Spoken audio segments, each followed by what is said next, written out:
సౌందర్య గురించి ఏదైనా తెలిసిందా? ఒకవేళ తెలియలేదంటే తెలుసుకో, ఇది చాలా ముఖ్యం.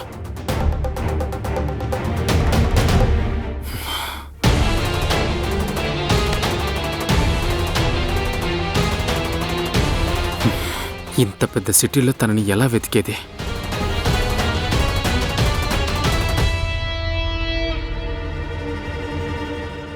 ఇప్పుడెందుకు నా కోసం వెతుకుతున్నారు? నేను వద్దని అప్పుడే వదిలేసి వెళ్ళారు కదా. ఇప్పుడేం కావాలి నా దగ్గర నుంచి?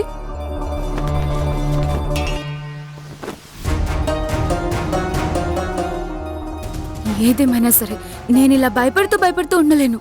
నేనంతా సరి చేసి తీరాల్సిందే.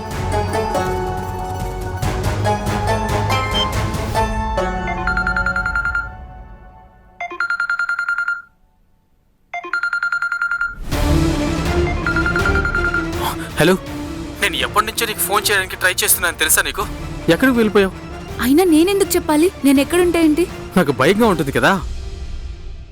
ఏదైనా పోగొట్టుకుంటే అప్పుడు భయపడాలి, వద్దని వదిలేస్తే కాదు. మీరైతే నన్ను వదిలేసి వెళ్ళిపోయారు కదా, ఇప్పుడు నేను ఎక్కడుంటే మీకేం సంబంధం? అవును, ఏ ఎన్జిఓలో అయితే నేను వదిలేశాను, నువ్వు అక్కడ లేవు, కనీసం నీ ఊరికి కూడా తిరిగి వెళ్ళలేదు. ఈ సిటీలో ఒక్కదానివే ఎక్కడ తిరుగుతున్నావు? నీకు ఇక్కడ ఎలాంటి మనుషులుంటారో కనీసం తెలుసా? నేను మంచిదాన్ని, అమాయకురాల్ని కాదు. నేను ఎక్కడున్నా నా గురించి చూసుకోగలను. నేను ఎక్కడున్నా బాగానే ఉంటాను. మీరు నా గురించి ఇలా ఆలోచించాల్సిన అవసరం లేదు.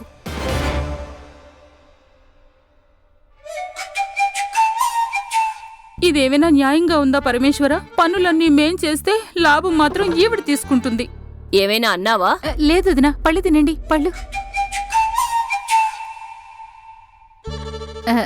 అయినా వదినా, మిమ్మల్ని ఒకటి అడగచ్చా? అడుగు. నాకు తెలుసు ఆ పనిపిల్ల మీ ప్రాణాలు కాపాడింది. దానికి బదులుగా మీరు ఆ పిల్లని ఇంట్లో పనికి పెట్టుకున్నారు కదా. ఆ అమ్మాయి కమలకు దగ్గరవుతున్నట్టుగా అనిపించడం లేదా? నేనేం చెప్తున్నానంటే, తనెప్పుడు చూసినా మన కమల వెంటే తిరుగుతుంది. ఇన్ని సంవత్సరాల్లో మొదటిసారిగా ఇలా జరగడం చూశాను. మీ మాటకి వ్యతిరేకంగా జరగడం. మీరు ఎంత ప్రేమగా అమ్మాయికి డబ్బులిచ్చారు, కానీ అమ్మాయేమో తీసుకునేలేదు. కానీ కమల చేత్తో ఇవ్వగాని వెంటనే తీసుకుంది. మా తరపు నుంచి ఈ డబ్బు తీసుకో, ఉంచుకో.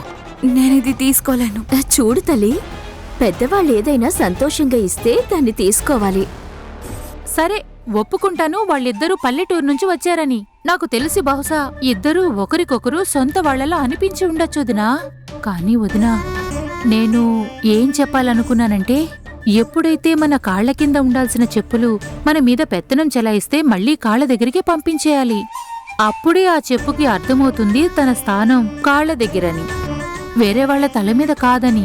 చాందిని, వదినా, ఇప్పుడు నువ్వు నేనేం చెయ్యాలి, ఏం చేయకూడదో నాకు నేర్పిస్తున్నావా? అది కాదు. మాట్లాడకు, విను. తెలుసు కదా, నా పేరు జానకీదేవి. కేవలం మనుషుల మొహం చూసే నేను చెప్పగలను అసలు వాళ్ల బుర్రలో ఏమేం నడుస్తున్నాయో. అర్థమైందా? తెలుసు. చూడు సౌందర్య, నిన్ను చివరిసారిగా అడుగుతున్నాను, ఎక్కడున్నావో చెప్పు, లేదంటే మీ ఇంట్లో వాళ్ళతో చెప్పేస్తాను, నువ్వే వాళ్ళతో మాట్లాడాల్సి ఉంటుంది. చూడండి డాక్టర్ బాబు, మీరు మా ఇంట్లో వాళ్ళని మధ్యలోకి తీసుకురావాల్సిన అవసరం లేదు. అయితే చెప్పు, ఎక్కడున్నావో.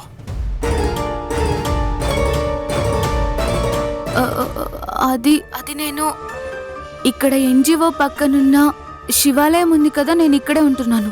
నేను ఇక్కడే ఉంటూ వాళ్ళకి సేవ చేస్తున్నాను. ఉండడానికి తినడానికి సౌకర్యం కల్పిస్తున్నారు. ఇప్పుడు సంతోషమా? శివాలయంలోనా? సరే, అయితే నిన్ను కలవడానికి 1 గంటలో అక్కడికి వస్తున్నాను. నువ్వు అక్కడే ఉండు. ఇప్పుడు నాకెక్కడ మంచి జరుగుతుందని? ఇంట్లో వాళ్ళకి దూరంగా, ఊరికి దూరంగా, మా అత్తారింటికి దూరంగా, మీకు కూడా దూరంగా ఉన్నాను.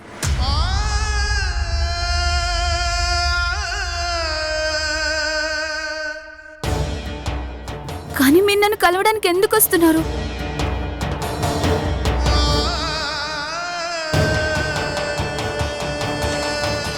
హలో హలో, అయ్యో భగవంతుడా, ఈయన నాకంటే ముందుగా అక్కడ చేరుకుంటే నేను అక్కడ లేనన్న విషయం ఆయనకు తెలిసిపోతుంది. అప్పుడు ఈయన మా అమ్మకి జరిగిన నిజమంతా చెప్పేస్తారు. లేదు లేదు లేదు, నేను ఎలాగైనా త్వరగా గుడికి చేరుకోవాలి. అరే అరే అరే, ఎక్కడికని అంత హడావుడిగా వెళ్తున్నావు? అమ్మ నేను ఈరోజు గుడికి వెళ్ళాలి. నేను ఒకసారి వెళ్ళొచ్చా? సరే వెళ్ళిరా. జమునా,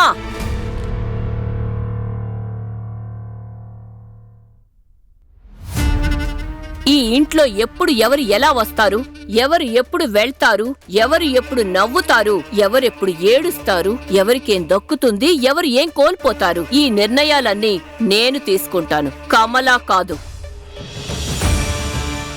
మీరు సరైన విషయం చెప్పారు వదినా. వదినా అది నేను చాలు, మాట్లాడకు, విను. ఇప్పుడైతే ఈ అమ్మాయి ఎక్కడికి వెళ్ళదు. అమ్మగారు నేను మీకు చేతులు జోడిస్తున్నాను. ఇప్పుడు నేను గుడికి వెళ్ళడం చాలా ముఖ్యం. దయచేసి నన్ను ఏ వెళ్ళ. అమ్మాయి, నాకు మళ్ళీ మళ్ళీ చెప్పే అలవాటు లేదు. చెప్పేది విను. గుడికి వెళ్ళాలి, మంచి విషయం అంటే మేము నిన్ను ఆపము, వెళ్ళు. కానీ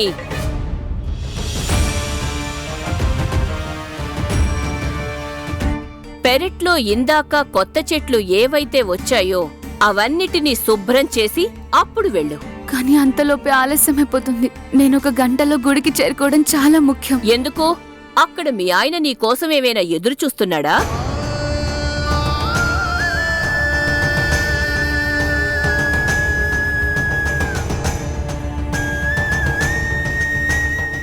లేదు, తను దేవుడు. పెళ్లిలో 7 అడుగులు వేసినప్పుడు నా భర్తనే దేవుళ్ళా అనుకున్నాను. అయితే 1 గంట సేపట్లో పనంతా పూర్తి చేసి అప్పుడు వెళ్ళు నీ దేవుణ్ణి కలవడానికి. ఏ అమ్మాయి, గుర్తుంది కదా, ఈ ఇంట్లో నేను నిన్ను పనిలో పెట్టుకున్నాను. ఒకవేళ పని పూర్తి చేయకుండా ఇంట్లో నుంచి వెళ్ళావంటే ఈ ఒక్క విషయం బాగా గుర్తుపెట్టుకో. అప్పుడు నిన్ను ఈ ఇంట్లో నుంచి, పనిలో నుంచి పంపించేసేది కూడా నేనే. అప్పుడు నీ దేవుడు కూడా నిన్ను కాపాడలేడు. అర్థమైందా?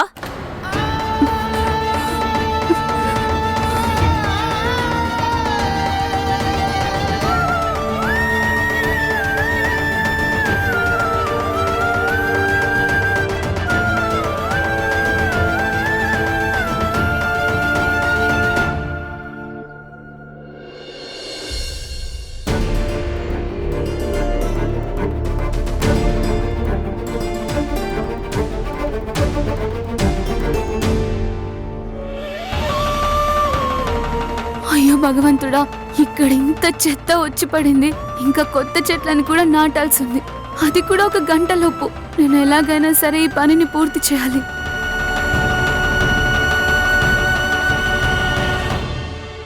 ఈరోజు సౌందర్యని కలిసి అంతా క్లియర్ చేస్తాను. తనని ఎలాగైనా వాళ్ళ ఊరికి తిరిగి పంపించేయాలి. అవినాష్, నేను ఈరోజు చాలా చాలా చాలా సంతోషంగా ఉన్నాను. ఫైనల్లీ ఈరోజు మన పెళ్లి డేట్ ఫిక్స్ అయింది. అవును, అయితే మనమిద్దరం బయటికి వెళ్ళి చాలా రోజులైంది కదా.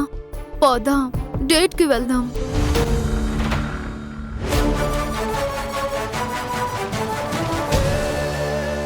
నేనొక రైతు బిడ్డని. నా గురించి వీళ్ళకేం తెలుసు?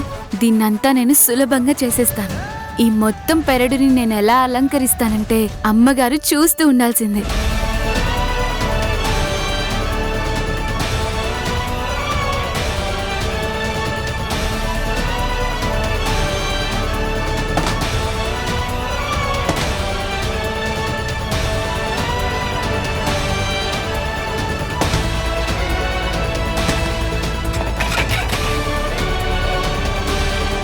హాసిని, ప్లీజ్ ఇవాళొద్దు.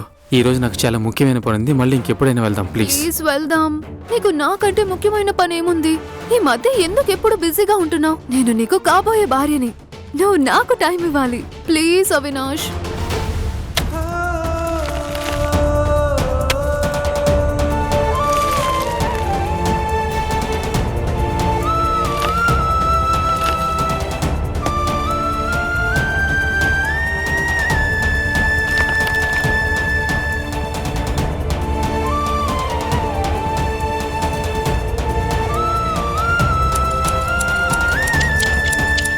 అవినాష్, ఏం ఆలోచిస్తున్నావు? ఈ కొత్త అమ్మాయి చాలా తెలివైంది, పరివంతరాలు కూడా. కానీ తనని చూస్తుంటే ఇన్ని పనులు ఇంత చక్కగా చేస్తుందని అనిపించదు. అవునా? అంత పని ఏం చేసిందని నువ్వు తన్ని పొగుడుతున్నావు? పని వాళ్ళని పొగడాల్సిన అవసరం లేదు, నీ వైఫ్ ని పొగడాల్సి ఉంటుంది. అందుకే నువ్వు నా గురించి చెప్పు. సరే సరే, నీ గురించి కూడా పొగుడుతాను. కానీ ఈసారి మనం కలిసినప్పుడు తప్పకుండా. ఇప్పుడు నేను చాలా అర్జెంట్గా ఒక దగ్గరికి వెళ్ళాలి. ప్లీజ్ నన్ను అర్థం చేసుకో. మళ్ళీ కలుస్తాను. బాయ్. అవినాష్ ప్లీజ్.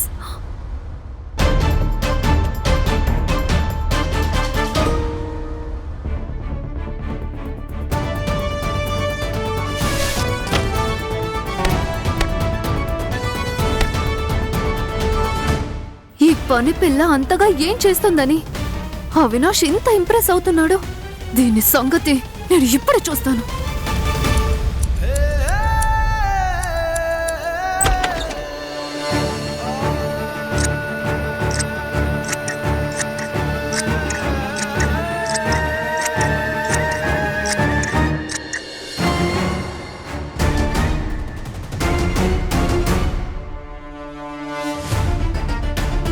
అయ్యో పరమేశ్వర, ఈయన అప్పుడే వెళ్ళిపోతున్నారు. నేను ఇంకా ఇక్కడే పని చేస్తున్నాను.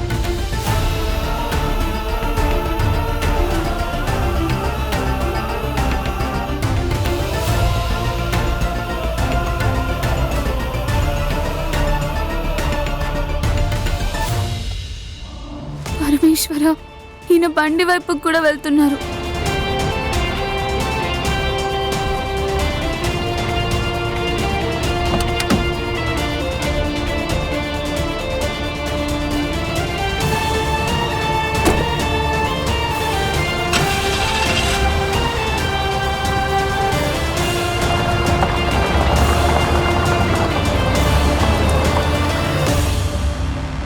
పరమేశ్వర, ఈయన నాకంటే ముందుగా గుడికి చేరుకుంటారు. ఇప్పుడు నేను ఏం చేయాలి? నేను ఈయన కంటే ముందుగా గుడికి వెళ్ళడం చాలా ముఖ్యం. లేదంటే నేను అబద్ధం చెప్పానని తెలిసిపోతుంది. కానీ ఇక్కడ చాలా పనుంది.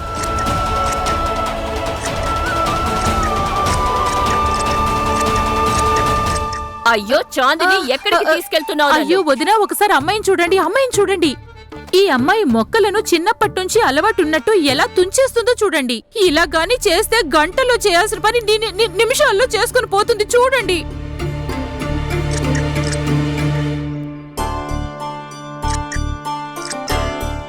నిజంగా ఎంత బాగా పనిచేస్తుందో.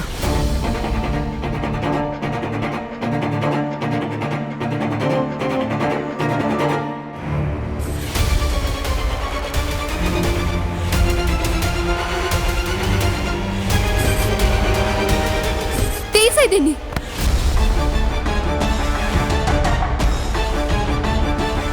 తనకి మొక్కలు కత్తిరించడం ఇష్టం అనుకుంటాను కదా, అది కూడా స్టైల్ గా. దీని పని చెప్తా. హే అమ్మాయి, హాసిని ఆగు.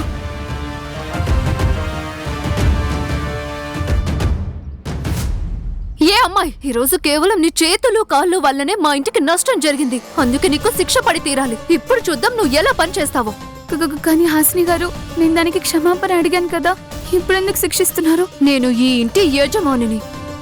అలాగే ఎవరికి ఎప్పుడు ఏ శిక్ష పడాలి అనేది నేను నిర్ణయిస్తాను. నీలాంటి పని వాళ్ళు కాదు. ఇలా చేస్తేనే నీకు గుర్తుంటుంది నేను ఈ ఇంటికి కాబోయే కోడలని. నీలాగా దారిన పోయే వాళ్ళు నా ఇంటికి నష్టం చేస్తుంటే నేను చూస్తూ ఊరుకోలేను. దీనికి శిక్ష నేను నీకు విధించి తీరుతాను. ఇప్పుడు చూస్తాను నువ్వు ఎలా పనిచేస్తావో.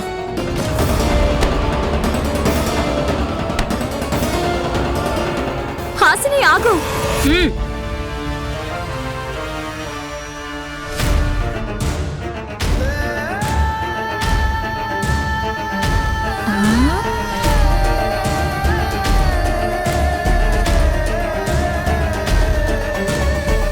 ఒకవేళ మన కోడలి ఈ అమ్మాయికి బుద్ధి చెప్పాలనుకుంటే చెప్పనివ్వు. ఈ విషయంలో తనని ఆపకూడదు.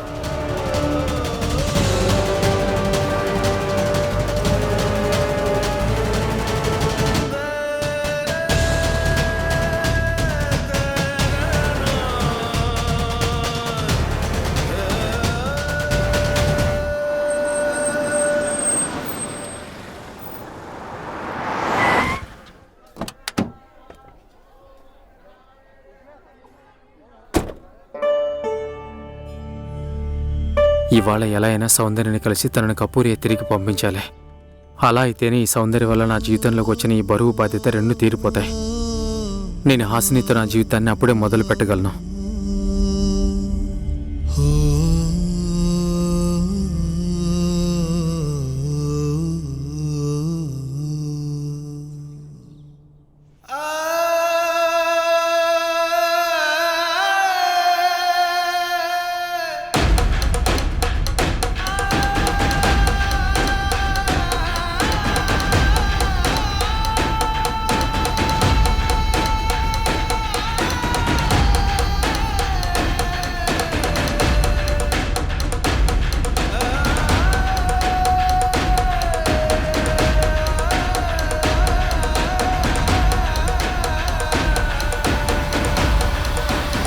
అది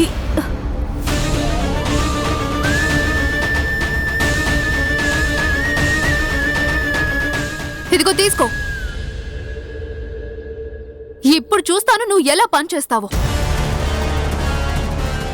ఈ కొంగు కప్పుకోవడం నీకు చాలా ముచ్చటగా ఉంది కదా. ఈ రోజు నీ ఇదే కొంగు వల్ల నా ఇంటికి నష్టం జరిగింది. ఇంకా అదే కొంగు వల్ల అవినాష్ నన్ను నా పని చేసుకొనివ్వకుండా ఆపేశాడు. అందుకే ఈ కప్పుకోవడం ఇక కుదరదు.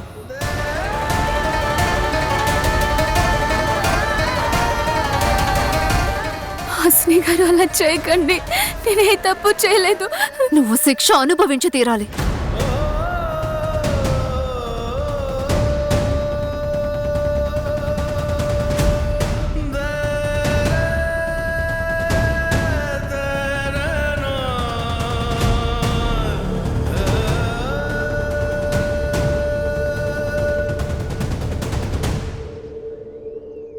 నేను గుడికి వెళ్ళాలి. నేను ఈ పని ఎలాగైనా పూర్తి చేయాలి.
ఎంత మనోబలం ఉంది ఈ అమ్మాయికి.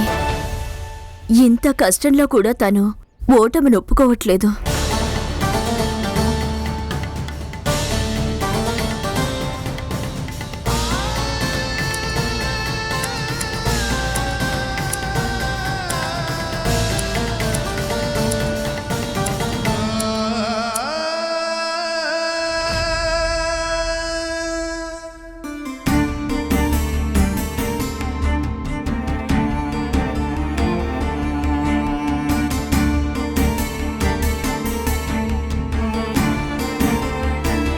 నేను మొత్తం గూడంతా వెతికి చూశాను. సౌందర్య ఇక్కడ లేనే లేదు. ఇక్కడ లేదంటే ఎక్కడికి వెళ్ళినట్టు?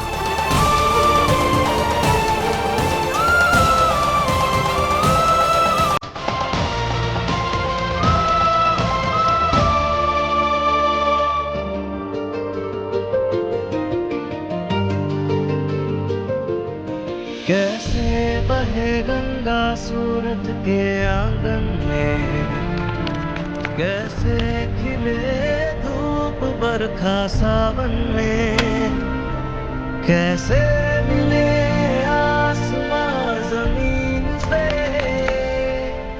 क्या करे शिकायत नसीब से। आग और पानी सा अपना किस्सा है, तू हमारी कहानी का आधा हिस्सा है। आग